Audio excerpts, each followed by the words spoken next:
Bismillahirrahmanirrahim. Assalamualaikum warahmatullahi wabarakatuh.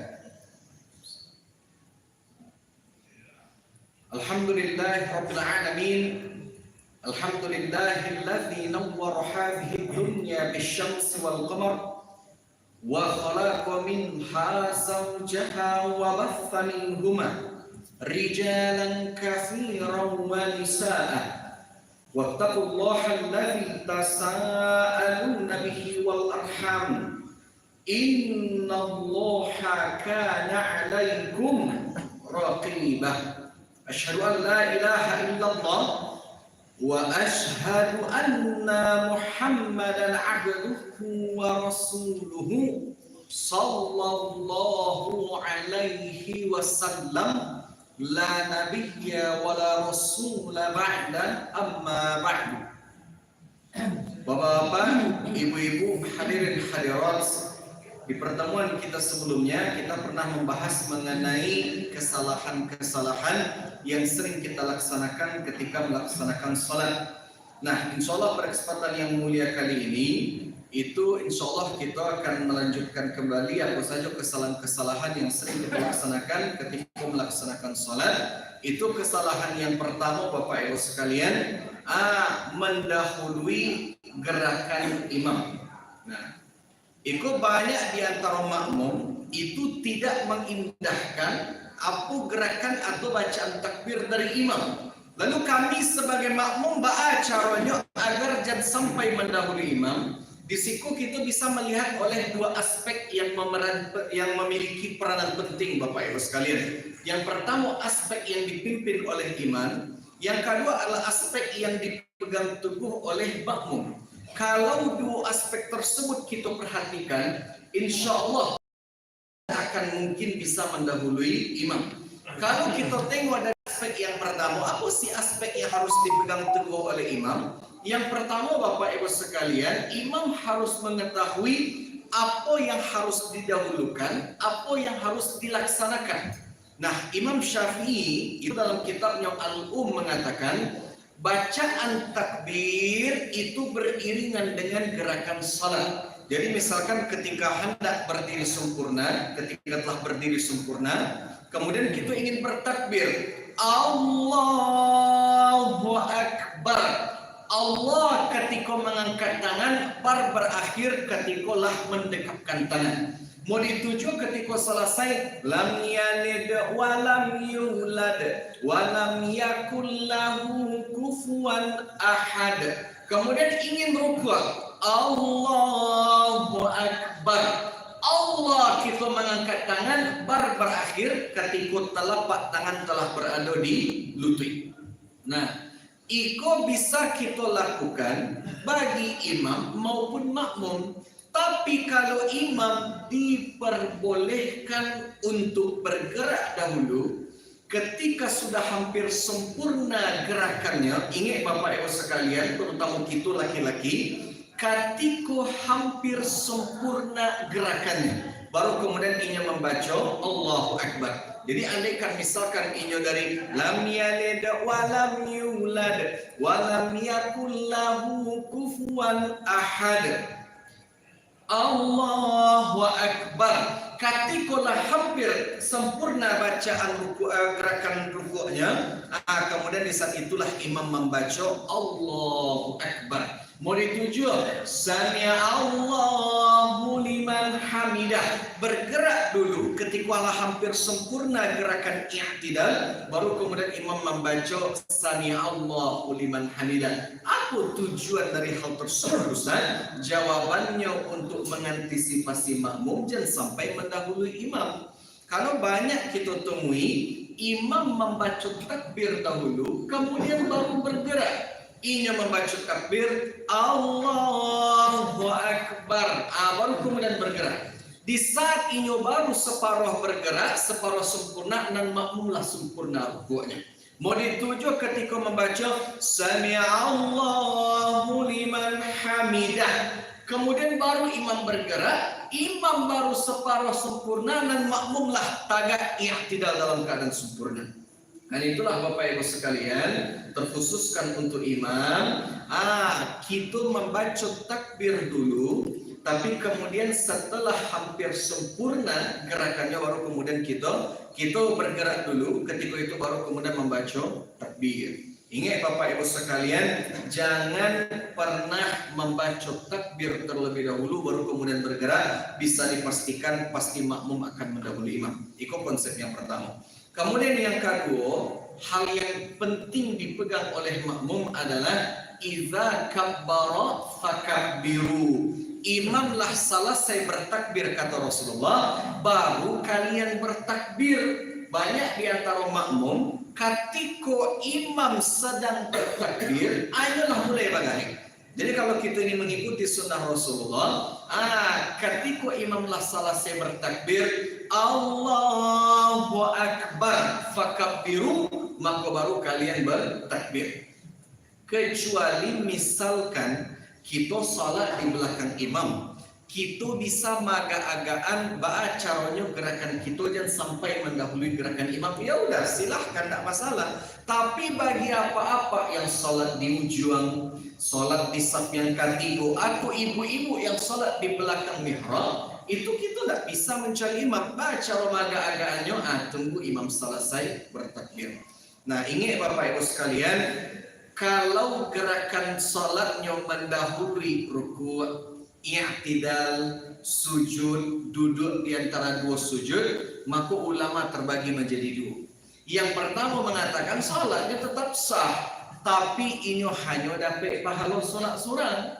Sedangkan yang kedua, salatnya batal. Karena Rasulullah mengatakan idza jaa ahadukum bil jamaah, kalian datang dari rumah masing-masing hendak melaksanakan salat berjamaah, fasna kama yasnaul imam, kerajuan apa yang dikerajuan oleh imam. Nah, itulah Bapak Ibu sekalian.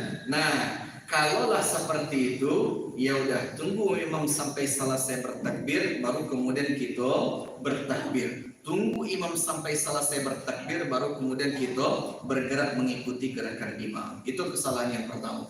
Tapi ingat, untuk rukuk, i'tidal, sujud, duduk di antara dua sujud dan seterusnya, itu ikhtilaf. Tapi ada pendapat ulama yang mana untuk dua gerakan kata ulama Syafi'iyah, itu salat makmum pasti batal. Apa dua gerakan yang kalau didahului oleh makmum itu pasti batal salatnya? Yang pertama ketika membaca takbiratul ihram, dan yang kedua itu ketika membaca salam. Misalkan ketika niat salat Bapak Ibu sekalian, kita bamanuang, kemudian secara tidak sengaja kita mencuri garis start takbiratul ihram. Jadi ketika lagi bamanuang, Allahu Akbar, ketika selesai bertakbir, kemudian imam tadanga bertakbir, Allahu Akbar, maka makmum wajib mengulang takbiratul ihramnya. Kalau tidak diulang, salatnya batal.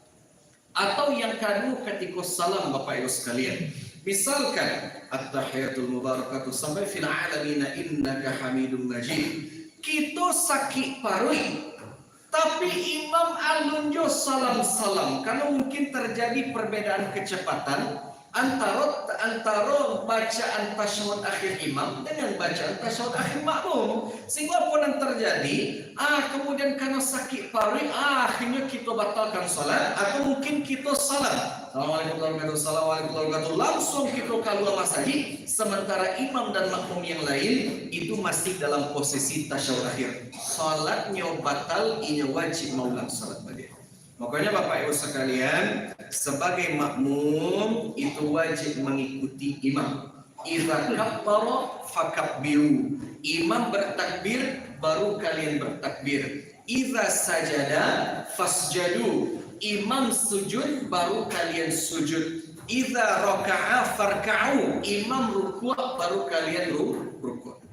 Itu kesalahan pertama yang sering kita laksanakan ketika melaksanakan salat berjamaah. Kemudian kesalahan yang kedua, itu yang sering kita laksanakan ketika melaksanakan salat, itu tidak tumakninah ketika rukuk atau ketika gerakan salat yang lain. Contoh misalkan Bapak Ibu sekalian, kita melaksanakan rukuk tapi rukuknya tergesa-gesa. Contoh, Allahu Akbar. Ada orang sholat tangannya lain diletakkan di atas lutut, tapi punggungnya ndak lurus, kakinya ndak lurus, bahunya naik. Ini pertanyaannya Ustaz. Ada orang tangannya lain di atas lutut, tapi punggungnya ndak lurus Ustaz. Punggungnya bengkok. Apakah rukuknya sah? Coba kita tengok dalilnya Bapak Ibu sekalian. Dalam hadis Rasulullah mengatakan, فَإِذَا رَكَعْتَ ketika engkau rukuk, فَجَعَلْ رَحَتَيْكَ عَلَى رُكْبَتَيْكَ maka letakkan dua telapak tangan engkau di atas lutut. Di atas lutut. Jadi intinya ketikalah di atas lutut tangan seseorang, rukuknya sah, tapi ini belum sempurna. Dan pernah pada suatu hari itu Rasulullah SAW bersabda kepada para sahabat, janganlah engkau mencuri dalam salat kalian.